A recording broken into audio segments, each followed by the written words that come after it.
नमस्कार दोस्तों।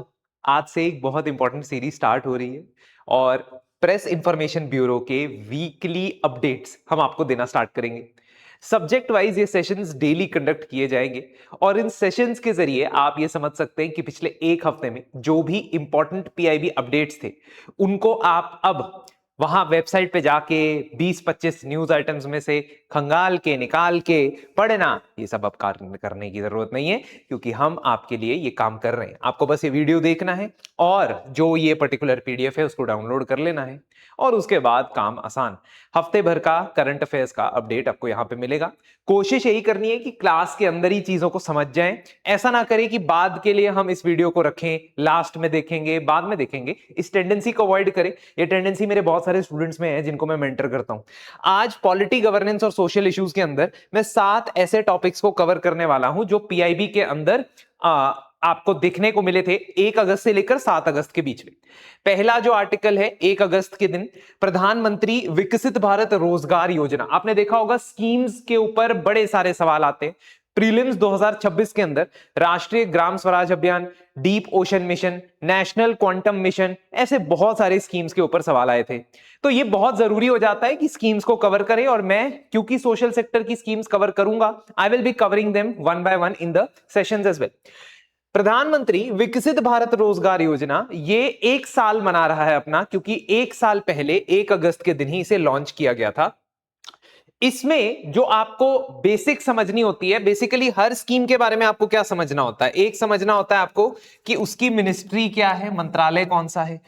एक आपको समझना होता है कि उस स्कीम का बेसिक ऑब्जेक्टिव क्या है, किसका क्या उसका पर्पस है।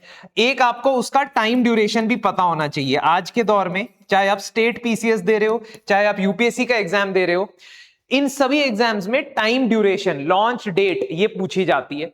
और चौथा आपको पता होना चाहिए बेसिकली कि इस पर्टिकुलर स्कीम के अंदर बेनिफिशियरी कौन है, मतलब किसको टारगेट कर रहा है, कौन बेनिफिशियरीज होंगे।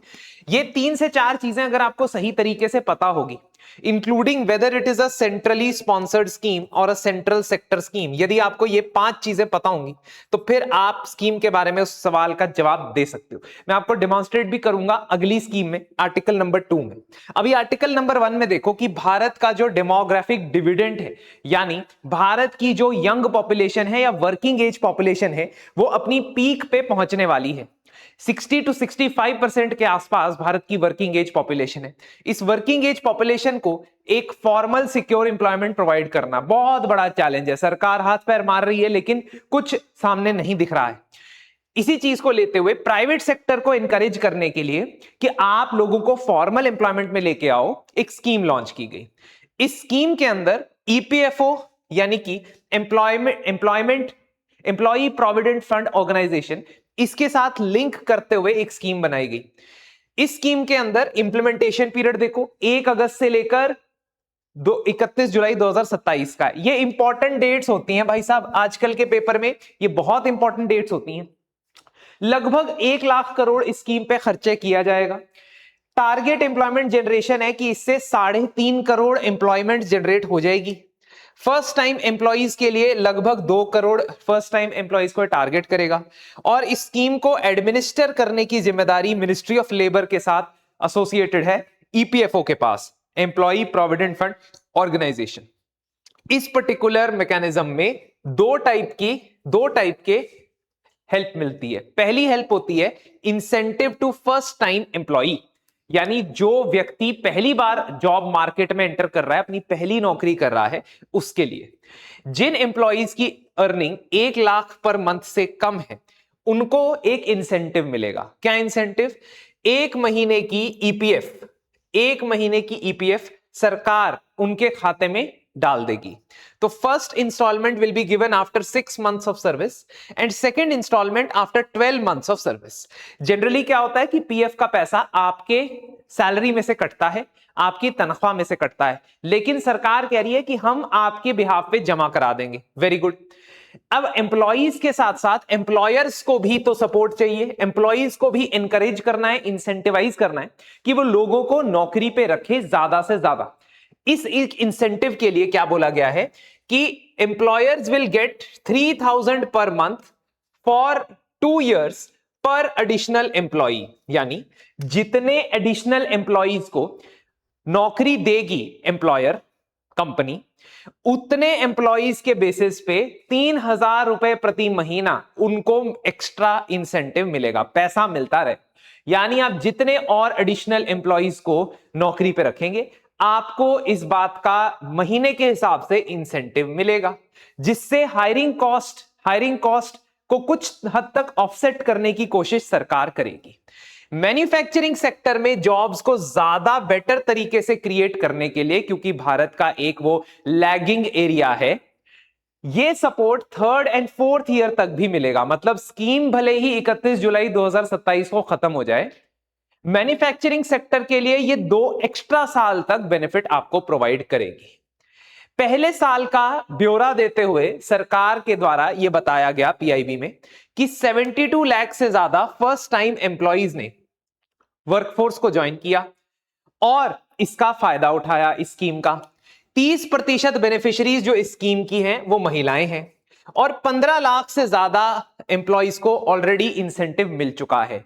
इसका मतलब अभी गैप है, इंप्लीमेंटेशन गैप है। देखो 57 लाख एम्प्लॉइज को नहीं मिला है बेनिफिट, तो वो सरकार को देखना होगा कि कैसे बेनिफिट मिलेगा। इस स्कीम के अंदर डिजिटल गवर्नेंस को लेकर भी बहुत कदम उठाए गए हैं।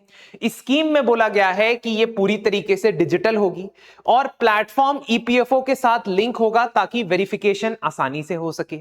एम्प्लॉइज का आधार के बेसिस पे ऑथेंटिकेशन होगा और उनके ईपीएफओ के साथ जो यूएएन होते हैं, यूनिवर्सल अकाउंट नंबर होते हैं, वो उसके साथ वेरीफाई किया जाएगा। एम्प्लॉयर्स को रेगुलरली अपना इलेक्ट्रॉनिक चालान और रिटर्न फाइल करना है ताकि रिकॉर्ड कीपिंग बेहतर तरीके से हो सके। जो आधार के साथ लिंक बैंक अकाउंट्स है उनको तो ये पैसा डायरेक्टली ट्रांसफर हो जाएगा। कौन सा? वो जो एम्प्लॉय वाला कंपोनेंट था पहला, है ना, पीएफ वाला कंपोनेंट था। और इसके बेसिस पे एक पोर्टल अलग से इसके लिए भी बनाया गया है, विकसित भारत रोजगार योजना का पोर्टल। इस स्कीम से वर्कफोर्स को फॉर्मलाइज करने, महिलाओं को वर्कफोर्स के अंदर पार्टिसिपेट करने, हायरिंग कॉस्ट एम्प्लॉयर्स के लिए कम करने और एक फ्यूचर रेडी वर्कफोर्स तैयार करने में मदद मिलेगी। यह बहुत ही इंपॉर्टेंट स्कीम है जिसको प्रीलिम्स और मेंस दोनों में पूछा जा सकता है और आपके स्टेट पीसीएस के एग्जाम में भी। होपफुली आपको इस स्कीम के कंपोनेंट समझ आए होंगे। आगे बढ़ते हैं नेक्स्ट के ऊपर। नेक्स्ट पे जाने से पहले एक छोटा सा रिमाइंडर देना चाहता हूं कि आज यानी 10 अगस्त तक we are taking enrollments in the last batch of our mentorship programme. GS mentorship programme के अंदर हम अपना लास्ट बैच जो है वो शुरू कर रहे हैं। इस लास्ट बैच के अंदर आपको prelims plus mains oriented content के साथ साथ 1:1 मेंटरशिप प्रोवाइड की जाएगी मेरे द्वारा। इस पर्टिकुलर प्रोग्राम के अंदर आपकी परफॉर्मेंस को हर हफ्ते ट्रैक किया जाएगा और इसके साथ साथ हम ये भी देखेंगे कि आंसर राइटिंग, एमसीक्यू सॉल्विंग, इसमें आपको क्या क्या परेशानी आ रही। There will be special sessions of prelims MCQ and mains answer writing on 2 days a week and daily answer writing will also be there। तो ये बहुत सारे कंपोनेंट आपको मिलेंगे। आप एक बार हमारे इस नंबर पे जरा फोन करके पूछ लेना। नेक्स्ट पे आते हैं। नेक्स्ट बड़ी इंपॉर्टेंट खबर है और ये सब तरीके की जो न्यूज होती है, मैंने आपको बार बार बताया, ये स्टेट पीसीएस और यूपीएससी दोनों के लिए कॉमन चीजें। मैं ऐसी चीजें निकाल के लाता हूं जो एग्जाम के अंदर रेलेवेंट हो, बार बार पूछी जा चुकी हो या उस तरीके के सवाल पूछे जा चुके हों। यूं ही कुछ भी उठा के नहीं पढ़ा देता हूं मैं पीआईबी से। तो पंचायत एडवांसमेंट इंडेक्स, जिसका नाम पहले पंचायत डेवलपमेंट इंडेक्स था, इससे रिलेटेड पार्लियामेंट के अंदर एक सवाल का जवाब देते हुए पंचायती राज मंत्रालय या मंत्री की तरफ से कुछ स्टेटमेंट दी गई, जिससे मुझे लगा कि हमें पंचायत एडवांसमेंट इंडेक्स के बारे में पढ़ना चाहिए। भले ही इसकी जो रैंकिंग्स आई थी 30 अप्रैल 2026 में आई थी। एक टिप देता हूं आप लोगों को दोस्तों, अगर आप करंट अफेयर्स कवर करते हो तो मेरी राय में आपको करंट अफेयर्स बैकवर्ड कवर करने चाहिए। मान लो आप अभी से लेकर स्टार्ट करना चाहते हो तैयारी करंट अफेयर की और आपको पता है कि अगर आपने 2027 में पेपर देना है तो 2026 के पूरे साल के करंट अफेयर और अप्रैल तक के करंट अफेयर आपको पढ़ने चाहिए। लेकिन ये जो 2026 के करंट अफेयर है ये आप जनवरी 2026 से मत शुरू करो, ये अभी आज की डेट से शुरू करो और बैकवर्ड जाओ। इसका फायदा ये होता है कि जो पहले न्यूज होती है उसमें अपडेट हो चुका होता है अगले महीनों में, तो अपडेटेड न्यूज आप पढ़ते हो और फिर जब आप बैकवर्ड जाओगे वो पुरानी न्यूज पढ़ोगे, आपको पता होगा कि अपडेटेड है, रादर देन गोइंग रिवर्स। ऐसे ही पंचायत एडवांसमेंट इंडेक्स मैंने बता रहा हूं, जबकि 30 अप्रैल को या 29 अप्रैल को यह रिलीज किया गया था, लेकिन इसके अंदर जो चीजें हैं, कंपोनेंट है, वो मैं आपको बताऊंगा आज। तो पंचायत एडवांसमेंट इंडेक्स एक असेसमेंट का तरीका है जिससे हर ग्राम पंचायत की परफॉर्मेंस को मेजर किया जाता है। यह परफॉर्मेंस मेजर करने के लिए क्या मापदंड है, क्या पैरामीटर है? आपने सस्टेनेबल डेवलपमेंट गोल्स का नाम सुना होगा। यूनाइटेड नेशंस ने सस्टेनेबल डेवलपमेंट गोल्स नाम की एक लिस्ट ऑफ 17 गोल्स निकाले। इन लिस्ट ऑफ 17 गोल्स को जब मैं पंचायत लेवल पे लोकलाइज कर देता हूं तो उसको LSDG बोलते हैं, localised sustainable development goals. United Nations के सस्टेनेबल डेवलपमेंट गोल्स हैं 17 और पंचायत के सस्टेनेबल डेवलपमेंट गोल्स हैं 9, जो पंचायत एडवांसमेंट इंडेक्स में मेजर किए जाते हैं। आप थीम्स देखें तो poverty and enhanced livelihood, healthy panchayat, child friendly panchayat, water sufficient panchayat, clean and green panchayat, self sufficient infrastructure की panchayat, socially just and socially secured panchayat, good governance वाली पंचायत और वुमेन फ्रेंडली पंचायत। आपको अगर लोकल बॉडीज में मेंस का सवाल आता है, फर्ज कीजिए, तो कितना बढ़िया फ्रेमवर्क ऑलरेडी उसने आपको बना के दे दिया है। सरकार भी आपके लिए मदद कर रही है आपकी आंसर राइटिंग में, आपको पता ही नहीं लग रहा है। इतना बढ़िया फ्रेमवर्क रूरल डेवलपमेंट का उसने आपको बना के दे दिया है, जिससे आप 9 पॉइंट्स लिख सकते हो अपने आंसर में। उसने 9 थीम्स में कन्वर्ट कर दिया है आपके सस्टेनेबल डेवलपमेंट गोल्स को। तो आप इस चीज को जरूर ध्यान दीजिए कि कैसे मुझे जो इंफॉर्मेशन मिल रही है उसे मैंने मेंस आंसर राइटिंग में इस्तेमाल करना है। बच्चे मुझसे पूछते हैं कि सर मेंस की अलग से तैयारी कैसे करें? देखिए, कोई अलग कमरा नहीं होता कि ये कमरे में जाके मेंस की तैयारी करूंगा, उधर प्री की तैयारी करूंगा। ये नजरिया ही, ये पर्सपेक्टिव ही एक कमरा है जो बदल जा रहा है। अब ये जो लोकल एसडीजीज हैं, इनके पैरामीटर्स को ध्यान में रखते हुए रैंकिंग लिस्ट या निकाली जाती है, परफॉर्मेंस चेक की जाती है स्कोर कार्ड्स के जरिए। इसी को हम पंचायत एडवांसमेंट इंडेक्स कहते हैं। पंचायत एडवांसमेंट इंडेक्स का जो नया वर्जन है उसमें 150 इंडिकेटर्स को मेजर किया जाता है और इस बेसिस पे ऐसी कुछ परफॉर्मेंस ग्रेडिंग होती है। ग्रेड्स क्या है? A+, A, B, C, D। किसी को बुरा नहीं बोला जाता, किसी को गलत, बैकवर्ड ये सब शब्द नहीं यूज किए जाते हैं, बिकॉज दे आर डीमोरलाइजिंग। इसमें बोला जाता है कि अगर आपको A+ स्कोर मिला है तो आप अचीवर हैं, अगर आपको A मिला है तो फ्रंट रनर है, अगर आपको B मिला है तो परफॉर्मर है, C मिला है तो एस्पिरेंट है आपकी हमारी तरह, और D मिला है तो आप बिगिनर है। ठीक है, अभी मैंने बिगिनर्स की वर्कशॉप की थी, उनको अच्छा नहीं लगेगा देख के कि D, पर हां, अगर आपका स्कोर 40 से भी कम है 100 में से, तो आपकी पंचायत को D ग्रेड इसमें मिलेगा। आपकी पंचायत चाहे कोई भी हो, उसे 90+ नहीं मिले होंगे। अगर आपकी ग्राम पंचायत एक दावा कर रही है कि पंचायत एडवांसमेंट इंडेक्स में मुझे 90+ मिले, वो गलत है। क्यों? क्योंकि इस रैंकिंग में अभी तक 0 ऐसी पंचायत हैं जो 90+ स्कोर कर पाई हैं। तो आप देखोगे कि इसके अंदर, if you look at the table, A+ के 0 पंचायत है, फिर A ग्रेड मिलने वाली 3600 है, B वाली 1 लाख के आसपास है, ये 1.23 लाख है, और ये 13,000 है। तो जनरली हम स्टेटिस्टिकली हम हमेशा ही देखते हैं लोग एवरेज के आसपास होते हैं, ये पंचायतें भी एवरेज के आसपास स्कोर कर रही हैं। अब इस स्कोर से हमें एक चीज और पता लगानी है जो हमारे प्री में काम आएगी, क्या? कि त्रिपुरा इसमें नंबर 1 पे है, मतलब त्रिपुरा की सबसे ज्यादा परसेंटेज ऑफ ग्राम पंचायत। क्योंकि परसेंटेज ही देखोगे ना, त्रिपुरा की गलती थोड़ी है कि उसमें कम ग्राम पंचायत है। तो एज परसेंटेज ऑफ ग्राम panchayat who have got A grade, that means they are front runners. Tripura is the number 1 state, second number पे केरल एंड थर्ड नंबर पे Odisha. These are important indicators for your prelims exam कि panchayat advancement index में ये वाला state सबसे ऊपर रहा, फिर सेकंड, फिर थर्ड। ये पता होना चाहिए भाई साहब, ठीक है? तो इससे आपको आइडिया लगना चाहिए पंचायत एडवांसमेंट इंडेक्स के बारे में। Obviously ministry of panchayati raj इसके लिए रिस्पॉन्सिबल है। पंचायत डेवलपमेंट या advancement index is linked with other schemes और programmes of the ministry of panchayati raj as well. Example के तौर पे रिवैम्प्ड राष्ट्रीय ग्राम स्वराज अभियान, जो कि एक सेंट्रली स्पॉन्सर्ड स्कीम है, 2022-23 से इसे लॉन्च किया गया था। रिवैम्प्ड का मतलब क्या होता है कि पहले भी ये राष्ट्रीय ग्राम स्वराज अभियान होगी कोई स्कीम, लेकिन इसको नए फीचर्स बना के दोबारा से लॉन्च किया गया 22-23 में। इस राष्ट्रीय ग्राम स्वराज अभियान का ही एक कंपोनेंट है पंचायत इंडेक्स बनाना। वो इसलिए क्योंकि इसमें जो इलेक्टेड रिप्रेजेंटेटिव्स होते हैं, सरपंच लेवल के, पंचायत के मेंबर्स, पंचायत के फंक्शनरीज, उनकी ट्रेनिंग करवाई जाती है, उसकी ट्रेनिंग करवाई जाती है, basic orientation and training, theme wise training. Theme मतलब वो जो 9 थीम हमने पढ़ी, पंचायत डेवलपमेंट प्लान बनाने की ट्रेनिंग, सारी ट्रेनिंग करवाने का इसने अपने ऊपर जिम्मेदारी ली हुई है। अब मैं आपको बताता हूं इंटरेस्टिंगली एक सवाल जो यूपीएससी प्रीलिम्स 2026 में पूछा गया। इस सवाल का जवाब मुझे जरा कमेंट्स में बताओ।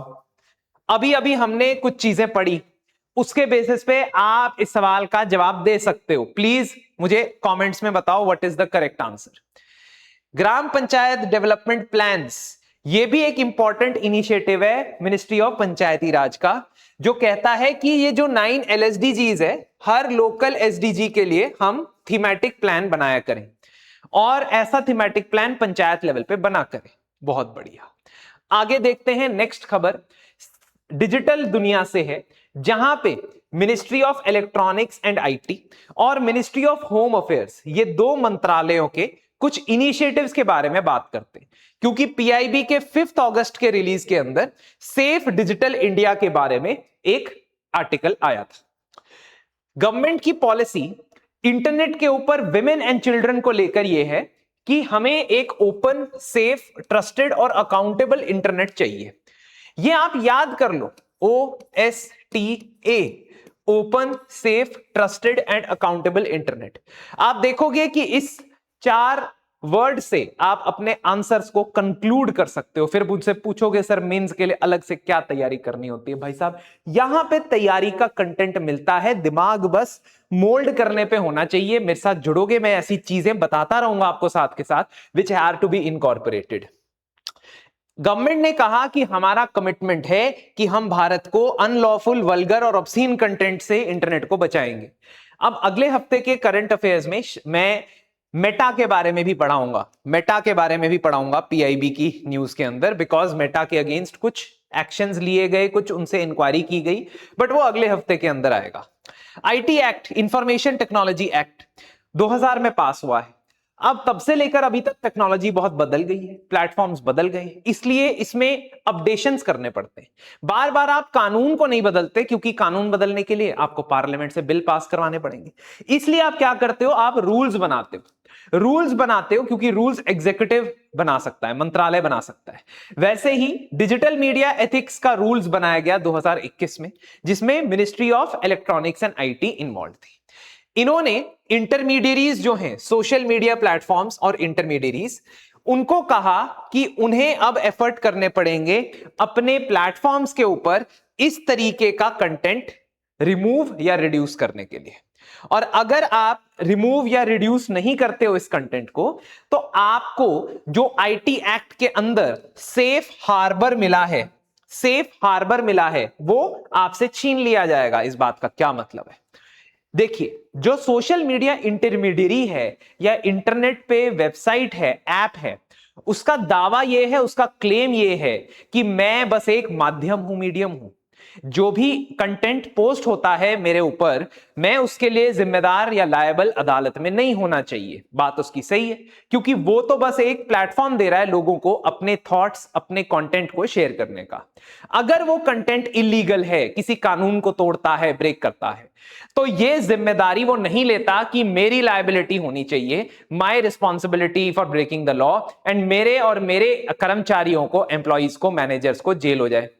सही बात है। लेकिन अगर सरकार उनको कहती है, नोटिस देती है कि ये फलाना फलाना कंटेंट है, ये कंटेंट हमारे कानून के खिलाफ, और उसके बावजूद वो उस कंटेंट को रिमूव नहीं करते हैं, सरकार का यह कहना है कि सेफ हार्बर तब उन्हें नहीं मिल सकता, तब उन्हें इम्यूनिटी नहीं मिल सकती, if they do not remove on the order of the government. इसको लेकर सोशल मीडिया प्लेटफॉर्म्स और भारत की सरकार, उनके मंत्रालय, उनके डिपार्टमेंट काफी समय से आपस में झड़प में लगे हुए हैं। देखते हैं इसका क्या नतीजा निकलता है। लेकिन एक प्रॉब्लम जो एआई की वजह से आई है वो है synthetically generated videos and deep fake videos. In videos को संज्ञान में लेते हुए, ध्यान में लेते हुए, what the government has done is 10 फरवरी 2026 को रूल्स में अमेंडमेंट करा और अमेंडमेंट करके ये कहा कि जो भी डीप फेक और एआई जनरेटेड कंटेंट है उसके लिए जो इंटरमीडियरीज हैं, मेटा, एक्स, ये सब, इनको मेजर्स, टेक्नोलॉजिकल मेजर्स लेने होंगे और ऑफेंसेस जो हैं वो रिपोर्ट करने होंगे अथॉरिटीज को। इसके अलावा यह भी बोला गया कि पहले earlier there used to be enough time to remove a particular content based on government order. That time has been reduced to 3 hours. First, the time was 36 hours. Now that time has been reduced to 6 hours. Sorry, not 3 hours, 6 hours. तो अगर आप 6 hours के अंदर government order से comply नहीं करते हो तो आपके against as a platform action लिया जा सकता है। सरकार का ये कहना है कि हमने एक national cyber crime reporting portal बनाया है जिसकी डोमेन नेम है cybercrime.gov.in। ये भारत के Indian cyber crime coordination centre का हिस्सा है जिसको I4C भी बोला जाता है। इस पर्टिकुलर वेबसाइट पे जाके आप हर प्रकार के साइबर क्राइम को रिपोर्ट कर सकते हो। आप women and child related crime module अगर करना चाहते हो तो आपको एनोनिमस रिपोर्टिंग भी अलाउड है। और एक और मॉड्यूल है जिसमें आप suspicious links, WhatsApp, Telegram handles, इनको भी रिपोर्ट कर सकते हो जिससे तहकीकात, इन्वेस्टिगेशन शुरू हो जाएगी। इसके अलावा सरकार ने बोला कि हम होम मिनिस्ट्री के जरिए, गृह मंत्रालय के जरिए एक स्कीम चलाते हैं। इस स्कीम का नाम है cyber crime prevention against women and children. Please इसमें कंफ्यूज मत होना, जो मिनिस्ट्री ऑफ होम अफेयर्स है वो इस स्कीम को चलाता है, ministry of electronics and IT नहीं चलाता है। इस तरीके से फंसाने के लिए आपसे सवाल पूछा जा सकता है पेपर में, आपने फंसना नहीं है। फाइनेंशियल असिस्टेंस इसमें दी जाती है स्टेट्स और यूटीज को, क्यों? ताकि वो साइबर फोरेंसिक और ट्रेनिंग लैब्स सेटअप कर सके, जूनियर कंसल्टेंट्स को हायर कर सके और लॉ एनफोर्समेंट ऑफिशियल्स, है ना, लॉ एनफोर्समेंट अथॉरिटीज LEA, इनके कर्मचारियों को, पुलिस को ट्रेन कर सके। ठीक है, ये स्कीम है cyber crime prevention against women and children. इसके अलावा सरकार और भी इनिशिएटिव चलाती है जिसके बारे में उन्होंने अपने इस PIB के इंफॉर्मेशन पोर्टल पे बताया। ये सबसे इंपॉर्टेंट आर्टिकल माना जा सकता है स्कीम्स के नजरिए से, स्कीम्स के पर्सपेक्टिव से, क्योंकि गोबर्धन स्कीम को अब नए सिरे से रीलॉन्च किया गया है। इसका अंग्रेजी में नाम है national circular bio energy scheme. National circular bio energy scheme यानी गोबर और धन। बेसिकली इस स्कीम का एक और नाम है galvanizing organic bio agro resource Dhan. Galvanizing organic bio agro resource Dhan. अब आपने ये पूरा अगर याद करना है, स्टेट PCS के लिए अगर पढ़ रहे हो तो मैं आपको चेतावनी देना चाहता हूं। What I want to give you warning, warning, beware. क्या कि स्टेट PCS में यह भी पूछा जाता है स्कीम का पूरा नाम, जैसे PM मित्रा पार्क स्कीम है ना, MITRA, तो वो इसका फुल फॉर्म पूछेगा। पता नहीं क्यों, क्या मजा आता है उनको, क्या प्लेजर है इसमें, लेकिन है कुछ सैडिस्टिक तरीके का उनका शौक कि वो इस तरीके के सवाल पूछते। इसीलिए अगर गोबर्धन स्कीम पढ़ रहे हो तो ये जान के चलो कि स्टेट PCS में खास तौर पे galvanising organic bio agro resource धन ये आपसे पूछा जाएगा, तो आपको गोबर की फुल फॉर्म आनी चाहिए। एनीवेज, जब ये सबसे पहली बार लॉन्च हुआ था तो ये स्वच्छ भारत मिशन ग्रामीण का एक कंपोनेंट हुआ करता था साल 2018 में, 2018 में। और स्वच्छ भारत मिशन ग्रामीण इंप्लीमेंट करती थी मिनिस्ट्री ऑफ रूरल डेवलपमेंट। अब इस चक्कर में, इस वजह से हम ये देखते हैं कि this used to be a small component जहां पे एनिमल वेस्ट, किचन का वेस्ट, क्रॉप का रेजिड्यू और बाकी वेस्ट को बायोगैस और बायोस्लरी बनवाया जाता था।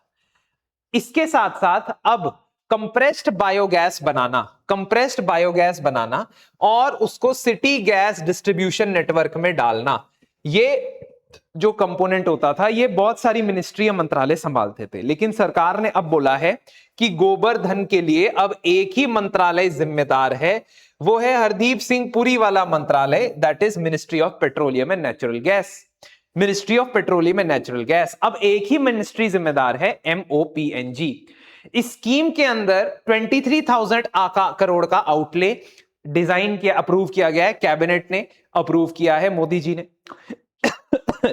इंप्लीमेंटेशन का पीरियड 2026-27 से लेकर 35 से 36। मैंने आपको क्या बोला, this is now an important component in schemes because they have asked this. Ministry of petroleum and natural gas इसकी नोडल मिनिस्ट्री होगी, और इसके सबसे बड़े टारगेट में से एक, पहला सबसे बड़ा टारगेट यह है कि ये कंप्रेस्ड बायोगैस यानी कि बायो वेस्ट से बनने वाली जो गैस है उसका प्रोडक्शन 10 गुना करना चाहता है। डोमेस्टिक लेवल पे यूज हो सके ऐसी गैस को 10 गुना ज्यादा, 10 टाइम्स इंक्रीज करना चाहता है। There have been earlier initiatives by the government which have tried to circularize the bioenergy. Example, सतत एक sustainable alternative towards affordable transport, ये भी सीबीजी को प्रमोट करता था, सीबीजी प्लांट लगाने वालों को इंसेंटिव देता था। अब ये सारा कुछ आप देखोगे गोबर-धन के अंदर कन्वर्ज कर दिया गया है। एक स्कीम आती थी जिससे ऑर्गेनिक मैन्योर को के लिए एक तरीके से आप कह सकते हो एमएसपी दिया जाता था, 1500 रुपए पर मीट्रिक टन। तो ये सारी चीजें पहले से चलती आई हैं, लेकिन अब गोबर-धन के अंदर 6 टारगेट्स रखे गए हैं या 6 कंपोनेंट बनाए गए हैं। These 6 components you have to internalize. Very important. 6 components you have to internalize. आपने देखा होगा जो हाइड्रोजन मिशन पे सवाल आया यूपीएससी प्रीलिम्स 2026 में, हाइड्रोजन मिशन पे सवाल आया, उसमें हमें एग्जैक्ट पूछा गया नंबर कि कितना कार्बन डाइऑक्साइड या ग्रीन हाउस गैस अबेटमेंट करेगी ये स्कीम। तो I am sorry but this is the harsh reality of UPSC exam these days कि इस तरीके के सवाल वो पूछता है, हम तैयार करके जाएंगे। वो हमें 6 कंपोनेंट दे रहा है, ये 6 कंपोनेंट है। पहला कंपोनेंट है कि गवर्नमेंट अश्योर्ड कंप्रेस्ड बायोगैस को खरीदने का दावा करती, कि जो सिटी गैस डिस्ट्रीब्यूशन वाली कंपनीज हैं उनको ऑब्लिगेशन होगा कंप्रेस्ड बायोगैस खरीदने का। 3%, 4%, 5% उनके टारगेट बढ़ाए जाएंगे पर ईयर, ताकि वो natural gas, pipe natural gas के अंदर ये वाले गैस खरीदे। उसके बाद प्राइसिंग फ्रेमवर्क को स्टेबलाइज करने के लिए सरकार ने बोला कि हम प्राइस रेट फिक्स रखेंगे, which is not something that open market lovers will like, but actually it is saying कि हम मिलियन ब्रिटिश थर्मल यूनिट, ये BTU क्या होता है, BTU होता है ब्रिटिश थर्मल यूनिट, मतलब एनर्जी कितनी रिलीज करेगा। तो 2110 रुपए पर MMBTU है ना, which is equivalent to weight wise देखो 105 रुपए प्रति किलो के दाम से ये फिक्स करेगा और हर साल इसको इंक्रीज करता जाएगा। तीसरा, capital assistance, 2 crore per ton per day of installed CBG capacity for greenfield projects. दोनों टाइप के प्रोजेक्ट को ये कैपिटल लोन देगा। तो ग्रीनफील्ड मतलब जीरो से स्टार्ट हो रहा है प्रोजेक्ट, और ब्राउनफील्ड मतलब एग्जिस्टिंग प्रोजेक्ट को बेहतर बनाया जा रहा है, दोनों को फंडिंग मिलेगी। चौथा कंपोनेंट है पाइपलाइन इंफ्रास्ट्रक्चर बनाना। मैं खरीद लूं तो स्टेप वाइज देखो, सबसे पहले मैं कहता हूं assured I will buy the CBG, then I am saying कि CBG का रेट मैं फिक्स कर देता हूं। तीसरा मैं कह रहा हूं कि मैं आपको CBG प्लांट बनाने के लिए कैपिटल दे देता हूं। चौथा मैं कह रहा हूं कि मैं पाइपलाइन का इंफ्रास्ट्रक्चर बनाऊंगा। बड़ा आसान है इसके कंपोनेंट याद करना। तो क्लस्टर बेस्ड पाइपलाइन, ताकि CBG प्लांट्स तक वो पहुंच सके। Credit guarantee support for MSME, तो जो छोटे प्लांट्स बनेंगे MSME बेस्ड CBG प्रोजेक्ट बनेंगे उनको भी लोन दूंगा। और एक फंड बनाऊंगा जिसका नाम है इकोसिस्टम चैलेंज फंड। इसमें फीडस्टॉक कौन सा यूज होना चाहिए, कहां पे कौन सा क्रॉप रेजिड्यू यूज हो सकता है CBG के लिए, है ना, डिस्ट्रिक्ट लेवल पे CBG प्लान बनाना, ये सब चीजों के लिए ये पैसा इस्तेमाल किया जाएगा। तो 6 थिंग्स इट हैज सेड। इसका 10 साल का आउटलुक हमें याद करना है। ये is the VVIP of this पूरी PDF। Very very very very और चार लगा लो, important page of this entire content. CBG production को हमने 10 गुना बढ़ाना है, इंपोर्ट डिपेंडेंस रिडक्शन करनी है ताकि हमारे 40,000 करोड़ रुपए बच जाए। क्यों? क्योंकि ये हॉर्मूज क्राइसिस से हमें ये रियलाइज हो रहा है कि हमें जो एनर्जी इंपोर्ट पे खर्चा करना पड़ रहा है वो बहुत डिपेंडेंट है ग्लोबल जियोपॉलिटिकल सिनेरियो पे, और इसके से हम 40,000 करोड़ रुपए बचा सकते हैं। Clean gas will replace 10 million metric ton of fossil fuel, 75,000 crore ये जीडीपी में ऐड करेगा, ऐसा सरकार का कहना है। 1.5 लाख जॉब्स ये जनरेट करेगा, 40 million ton of CO2 emission ये कट करेगा, और 250 million metric ton organic fertiliser बनाएगा। ऑर्गेनिक फर्टिलाइजर बनाएगा। तो 1 2 3 4 5 6 7 टारगेट लिख के रख लो, रट के रखने पड़ेंगे प्रीलिम्स 2026 में, प्रीलिम्स 2027 में। क्लियर कट क्वेश्चन मुझे यहां से नजर आ रहा है, मुझे यहां से क्लियर क्वेश्चन नजर आ रहा है प्रीलिम्स 2027 में। देख लो, आज की डेट नोट भी कर लो चाहे। तो गोवर्धन स्कीम के बारे में इतना। उसके बाद यूनिवर्सिटी ग्रांट्स कमीशन ने, यूजीसी ने ये क्लैरिफाई किया कि कुछ फॉरेन हायर एजुकेशन इंस्टीट्यूट्स ने भारत में यूनिवर्सिटी खोलने के लिए एप्लीकेशंस दिए हैं। तो इस इंफॉर्मेशन के बेसिस पे मुझे लगा कि मैं आपको यह बता दूं कि भारत में फॉरेन यूनिवर्सिटी खोलने के लिए क्या गाइडलाइंस है और उसे कैसे अप्रूव किया जाता है। 2023 में यूनिवर्सिटी ग्रांट्स कमीशन, जो कि एक स्टैट्यूटरी बॉडी है, एक कानून द्वारा बनाई गई संस्था है, उसने लॉन्च किया एक गाइडलाइन जिसको हम कहते हैं setting up and operation off campus of FHEI in India. तो इसको हम बोलेंगे FHEI। FHEI तो फॉरेन यूनिवर्सिटीज भारत में अगर कैंपस सेट करना चाहती हैं, सेटअप करना चाहती हैं, तो उनके लिए कुछ गाइडलाइंस थी जिसमें एलिजिबिलिटी और बाकी चीजों के बारे में बताया था। रिसेंटली यानी अगस्त के पहले हफ्ते में यहां एजुकेशन मिनिस्टर ने कुछ एजुकेशन मिनिस्ट्री की तरफ से कुछ स्टेटमेंट्स आई अबाउट हायर एजुकेशंस।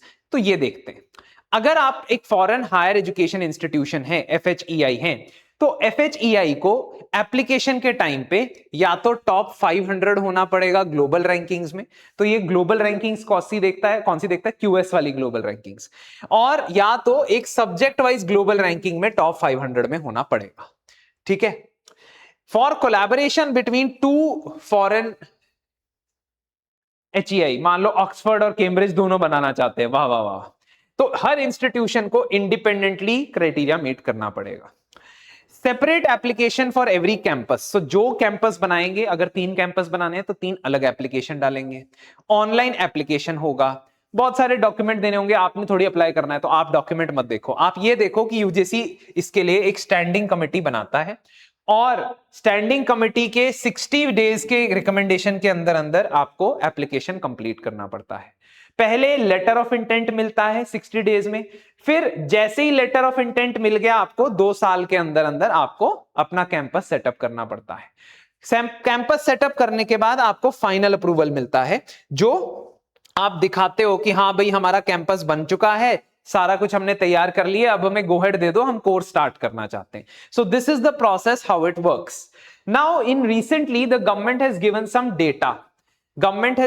डेटा। अच्छा, एक और चीज, इन्होंने कुछ रिस्ट्रिक्शंस लगाई हुई हैं फॉरेन एजुकेशन इंस्टीट्यूशंस पे। क्या रिस्ट्रिक्शंस लगाई हुई हैं? कि आप सिर्फ ऑफलाइन लेक्चर दोगे, ऑनलाइन या डिस्टेंस लर्निंग कोर्स ओपन करने के लिए भारत में कैंपस खोलने की जरूरत नहीं, फिर बाहर से ही देते रहो। यूजीसी का अप्रूवल नए प्रोग्राम के लिए हर प्रोग्राम से पहले आपको देना पड़ेगा। कि मैं बीटेक के साथ MBA भी करा दूं, उसके लिए यूजीसी का अप्रूवल लेना पड़ेगा।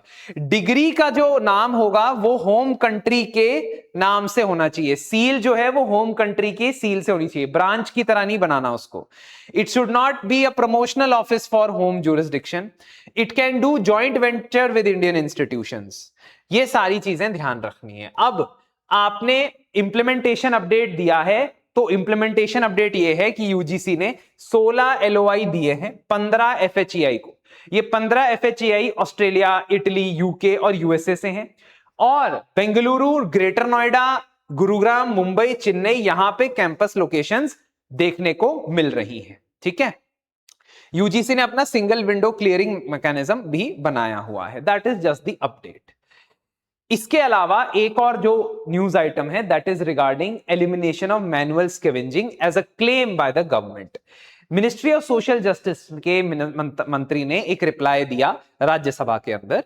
उन्होंने कहा कि 2013 के मैनुअल स्कैवेंजिंग प्रोहिबिशन एक्ट के तहत हमने नेशन वाइड सर्वे करवा के देखा कि कोई मैनुअल स्कैवेंजर्स नहीं है। अब इस पे डाउट आ सकता है क्योंकि तभी भी अभी भी even today in many parts of the country there are instances where death due to manual scavenging activity related accidents is concern, है ना। बहुत सारे ऐसे केसेस देखे जाते हैं, तमिलनाडु में भी देखे जाते हैं, कुछ और स्टेट्स में भी देखे गए। तो गवर्नमेंट का क्लेम ये है कि उनको सर्वे में कोई मैनुअल स्कैवेंजिंग करते हुए नहीं दिखा, but this claim can be countered as well. Government ने कहा कि मैनुअल स्कैवेंजिंग एक्ट के अंदर कोई भी अब सेप्टिक टैंक वाला लैट्रिन नहीं बनाएगा। ऑल जो वॉशरूम्स है ना and the units will be connected to the drainage outlets. Any person will not be employed for manual cleaning of sewer or manual cleaning of septic tank and state duties इसके लिए direct की गई हैं। तो इसके लिए एक initiative था सोशल जस्टिस मंत्रालय का जिसका नाम है national action for mechanised sanitation ecosystem. नमस्ते। इसको 3 मंत्रालय एक साथ चलाते हैं, 3 मिनिस्ट्रीज रन इट टुगेदर, है ना। और 2023 से ये लॉन्च हुई थी। ये लॉन्च डेट इंपॉर्टेंट है प्री के लिए आज के टाइम पे। सभी अर्बन लोकल बॉडीज का इसमें इंप्लीमेंटेशन में हाथ होगा। 3 साल तक के लिए ये स्कीम थी, 350 करोड़ इस पे खर्च किए। अब इसको एक्सटेंड किया जाएगा या नहीं किया जाएगा, we are not aware as of now, but 89,915 sanitation workers को अब इस स्कीम के अंदर एनरोल किया गया है। इस स्कीम का टारगेट यह था कि सैनिटेशन का काम करते हुए कोई फैटेलिटी ना हो, 0 fatalities, no direct contact with faecal matter and all should be mechanised, all cleaning must be done by devices which are operated by skilled workers and emergency response sanitation units must be strengthened. ठीक है। इसके अलावा इनको entrepreneurship की और self help groups बनाने की training दी जाए। सरकार का यह मानना है कि इसको हम बाकी स्कीम्स के साथ भी कन्वर्ज कर रहे हैं, जैसे एक ऑक्यूपेशनल सेफ्टी ट्रेनिंग और पीपीई किट्स देना, सेफ्टी डिवाइसेस देना, जो भी जो सीवेज क्लीनिंग में इन्वॉल्व स्टाफ है उनका हेल्थ इंश्योरेंस आयुष्मान भारत के अंदर करवाना, है ना। उनको लाइवलीहुड और एंटरप्रेन्योर्स देना, सैनीप्रेन्योर्स बनाना उसको, है ना। तो so that it becomes a dignified way of living somehow, and information campaign चलानी। So that's it for the news. To download this PDF, you can actually go to my Telegram channel or this link will be there in the description. वहां से आप download कर सकते हो। ठीक है। इसमें आप मेंटरशिप प्रोग्राम में अगर मेरे साथ जुड़ना चाहते हो तो प्लीज एक बार जरूर हमें मेल या नंबर पे हमें जरूर कांटेक्ट करें। ठीक है। मिलते हैं आपसे next week polity, governance and social issues के और पीआईबी अपडेट्स लेके। लेकिन पीआईबी अपडेट्स बाकी सब्जेक्ट्स के डेली बेसिस पे आते रहेंगे। Stay tune to the channel.